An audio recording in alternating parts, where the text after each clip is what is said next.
Good morning, students. Today we'll start our new topic of chapter 7 Java Basic.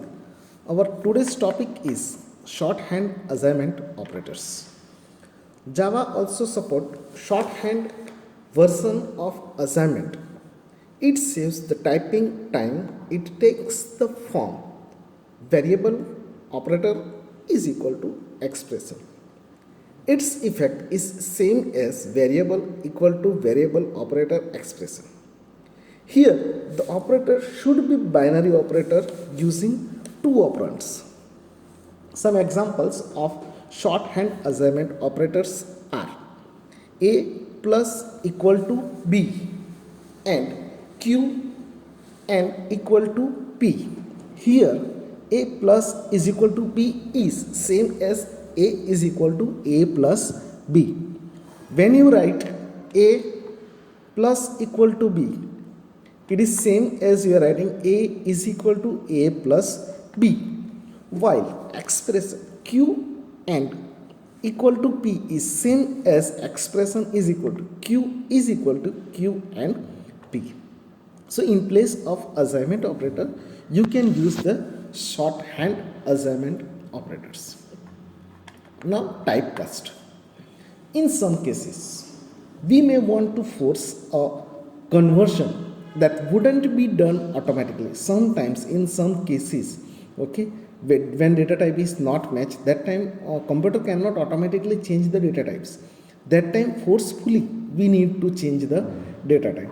For this, we can use what is called a typecast.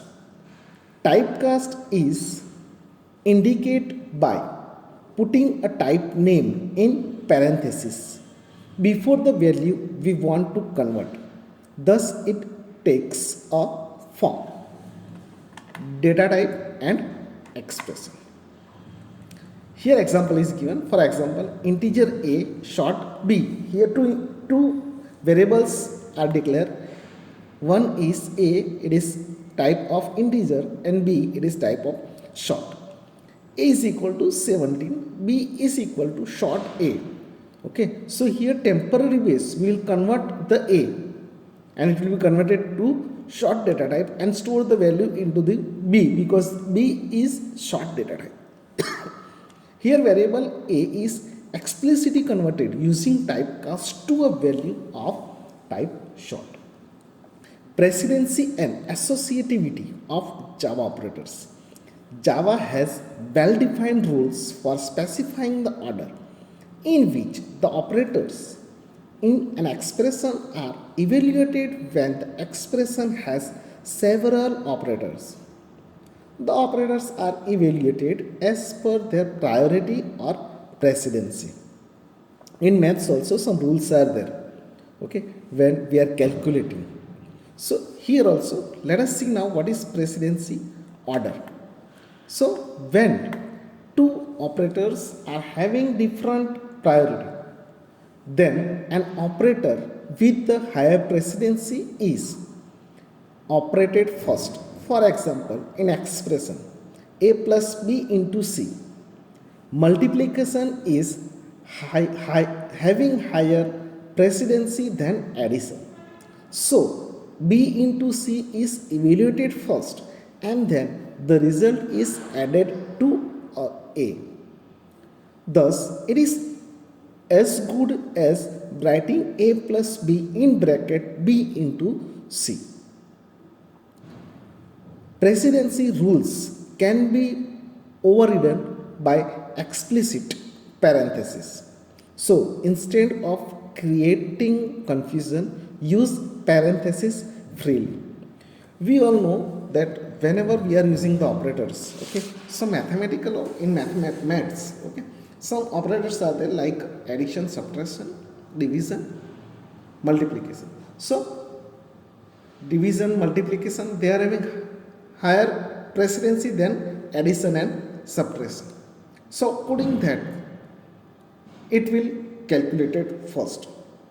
But if you want to avoid this all confusion, so you can use the parenthesis. Now in parenthesis, in calculation, wherever parentheses are there, brackets are there, they having the highest priority than the operators. So in bracket, whatever you have written, that will be calculated first and then it will calculate outside of the bracket. Associativity. When two operators with the same precedency appear in the expression is evaluated according to its associativity. Associativity determines the direction left to right or right to left in which operations are performed. In most of the cases, associativity is from left to right. For unary operations and assignment, it is from right to left. Now, when operators are same, their precedency priorities are same, that time they will use associativity, means left to right or right to left. Some operators are having left to right, means it will start the calculation from the left to right, and some operators are there which will use like a unary operators, they will use from right to left. When you are using assignment operator, suppose a is equal to 10, okay, so it will calculate it right to left, means 10 will be allocated to a, 10 will store into the a. Table 7.4 gives the list of operators discussed in this chapter, listed in order from highest precedency evaluated first to lowest precedency evaluated last. Here table is given. So you can see unary operators plus plus minus minus exclamation unary and plus typecast. This will be associative is right to left. It will be calculated from right to left. Multiplication, division and modulus. Okay. So they are having the highest priority. This is higher than less than unary operators. So multiplication, division and modulus, left to right, addition and subtraction. After this addition and subtraction having the priority, that is also left to right. Then relational operators, okay, then again relational, equality and inequality, that logical and or conditional operator, assignment operator, these are having right to left priority. For example, s is equal to y is equal to z is equal to 7 is treated as x is equal to y bracket y is equal to bracket z is equal to 7, leaving all three variables with the value 7. Means 7 will be stored in z, 7 will be stored in y, 7 will be stored in x. All three variables are having the same value. This is due to right to left associativity of assignment operator. Remember that an assignment is an operator, so assignment statement evaluates to the value on the right hand side expression. Thus, in x is equal to y is equal to z is equal to 7, it evaluates 7 z is equal to 7 first. This assigns value 7 to variable z and value of expression z is equal to 7 is also 7, which is making the expression as x is equal to y is equal to 7.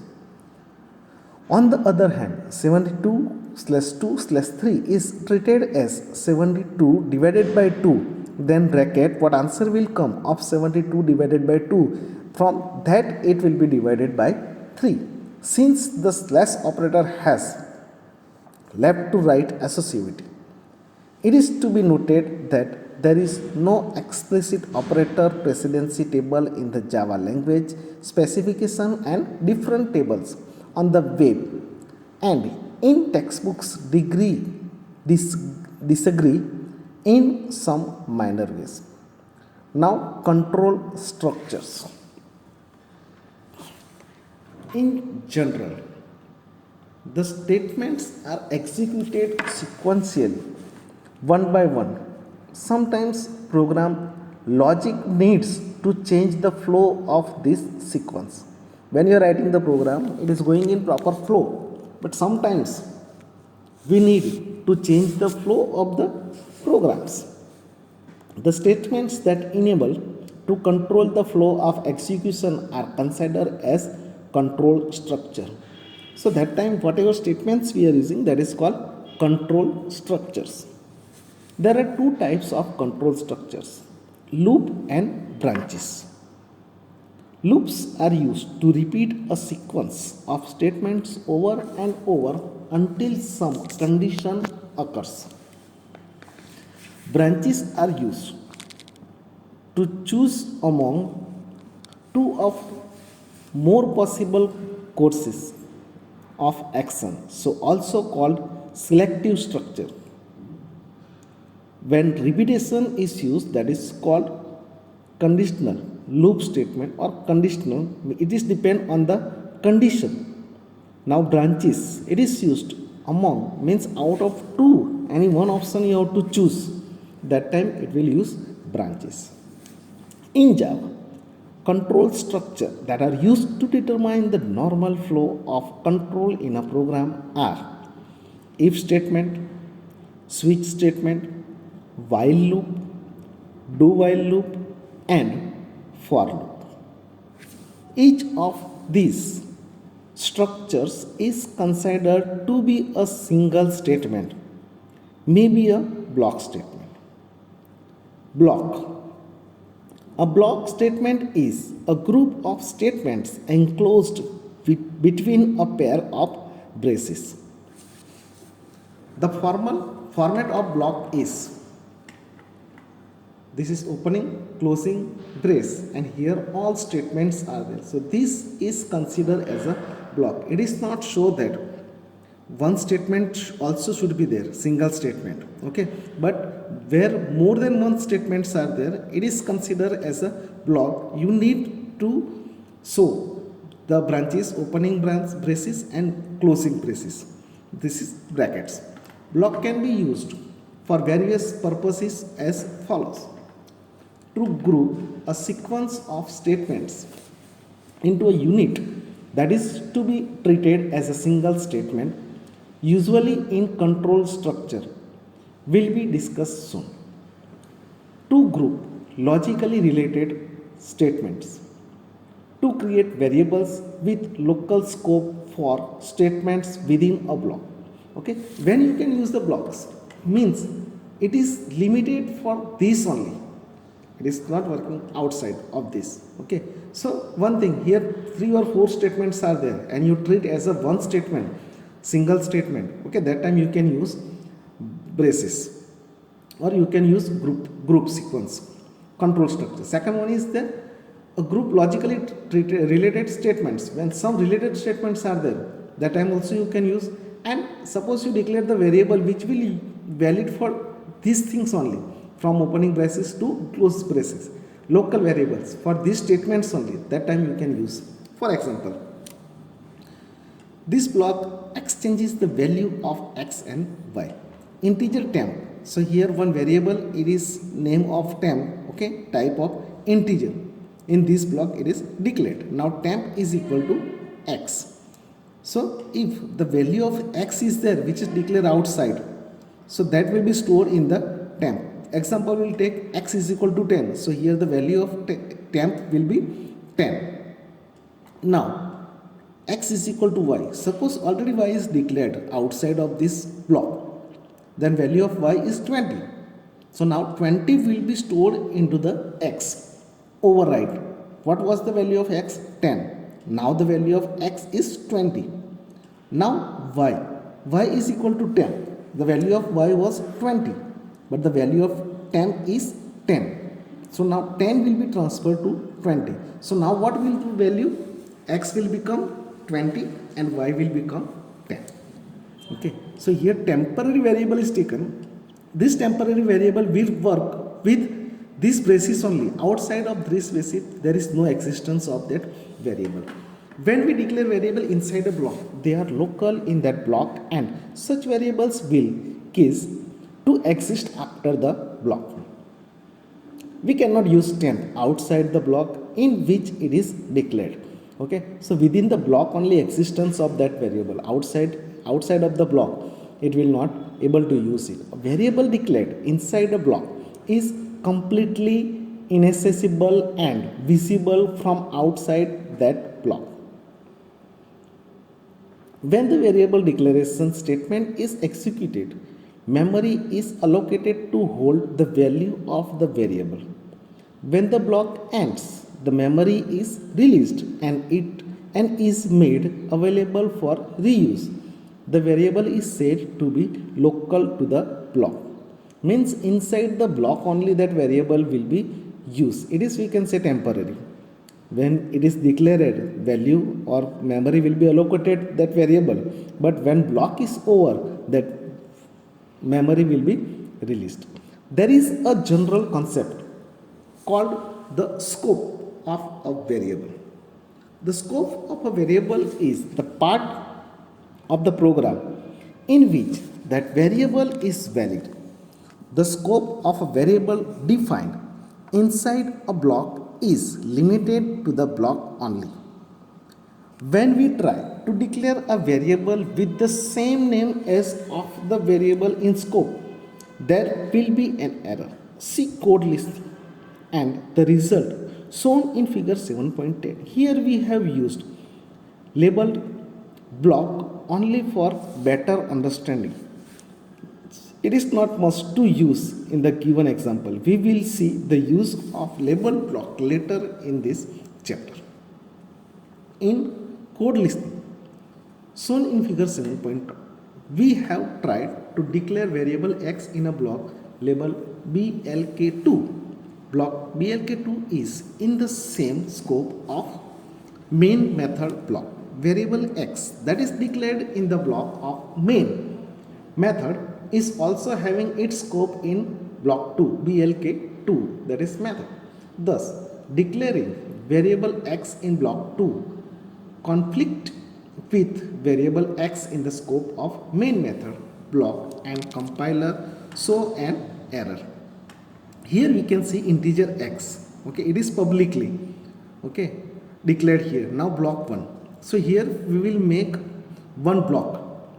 Here this group of statement, now here block 2 is there, okay. So here integer x is equal to 30.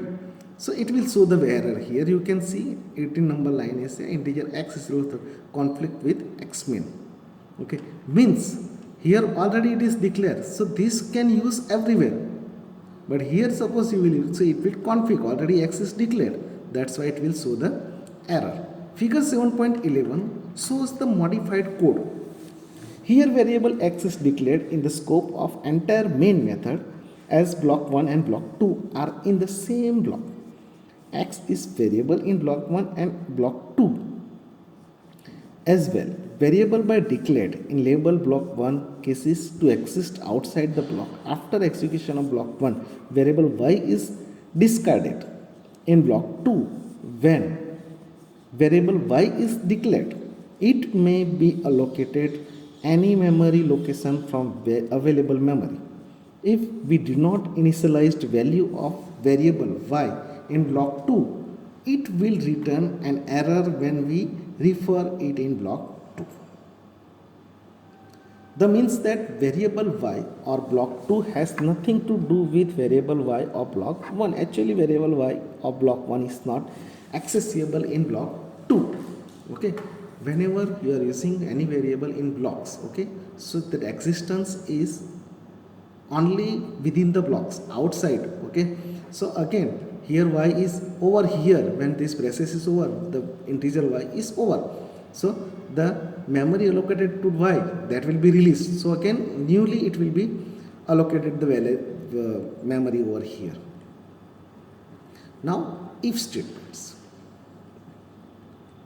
The if statement when used in a program enables to take one of two alternative courses of action depending on whether the value of a given boolean valued expression is true or false. It is an example of a branching or decision or selective control structure. The form if statement is as shown in figure 7.12. Okay, the structure of if statement, okay, you can see how to write if bracket the here boolean expression bracket, here bracket will start, okay, here bracket over here statement. Okay, you can add more than one statement, that is one block. Okay, and this else and then another block. Now how it works? So here you can see, okay, boolean expression. Here whatever comparison is there, that you have to write over here. Suppose example, if marks is greater than 30. Okay, so when you are comparing the value, okay, value of the marks is greater than 30, so either you will get true or false. So suppose it is greater than 30, then it will follow the true path, and suppose it is not, then it will follow false path. So true path means this first statement block, that is called true path. And suppose this expression is false, then it will directly come to over here and it will print whatever is statements in the else part. When if statements executed, it first evaluates boolean expression. If its value is true, it executes statement 1, means first block. Otherwise it executes a block of statements written after keyword else. Statement in if statement is usually a block statement. It may be a single statement, but it is advisable to use block to make it easy to insert other statements later. Refer following code snippet that uses of if statement to determine whether an integer is even or odd. Here one small program is given. It will check, okay, that whether the integer is odd or even. So first thing is there, to find out any solution, okay, you should have the logic.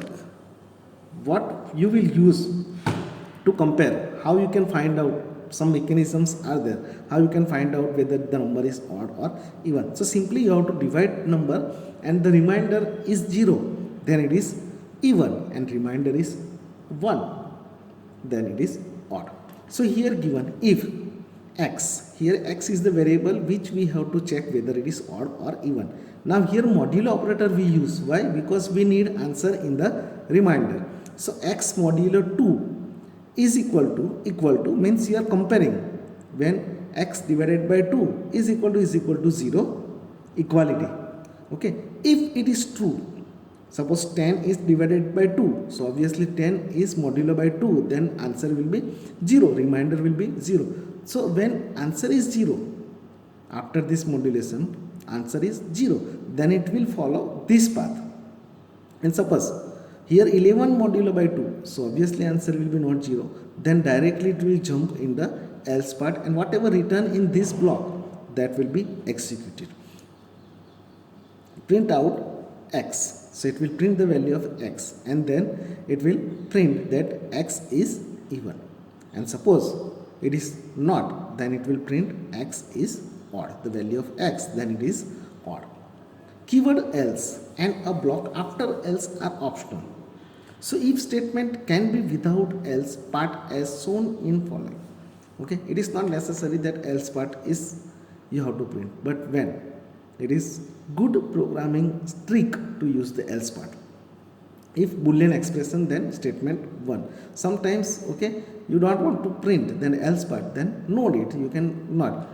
When if statement is used, another if statement, it is called nested if statement. Now one statement is already the if statement. Now inside that another statement you want to use. Okay, so that is called nested if statement. See following example which determines grade based on marks obtained. Okay, so here you can say this is first. Okay, so grade A, then else, then again if statement, then else, then again if. Okay, so first, second, third. Okay, so first what will happen in this program? If marks is greater than is equal to 70. So here integer marks is variable is there. Whatever value of marks variable is there, it will be compared to 70. If the value is greater than or 70, it means that either 70 or more than 70, then directly it will print A. Suppose the value of marks is 80. So here compare 80 is greater than equal to 70. So answer is yes, true. then it will print grade A or value of grade is equal to A. Suppose here 60 is there, then it will jump directly in else part. Then again it will check marks is greater than equal to 60. So here the expression is fulfill, comparison is fulfill. Okay, means true, then the value of grade is equal to B. Suppose the value of marks is not 60, 50, then here it will check 50 is greater than equal to 60. No, then it will come again in else part. Then again it will check if marks is greater than equal to 50. Yes, then the value of grade is C. Suppose it is less than 50, then directly it will come over here and the value of grade is F. Let us consider one more example of nested if. If x is greater than y, if y is greater than 0, if x is greater than 0, if y is greater than 0, then print both x and y are greater than 0. Else x is less than equal to 0. What will happen? Suppose the value of x is greater than 0. Suppose this condition is fulfilled.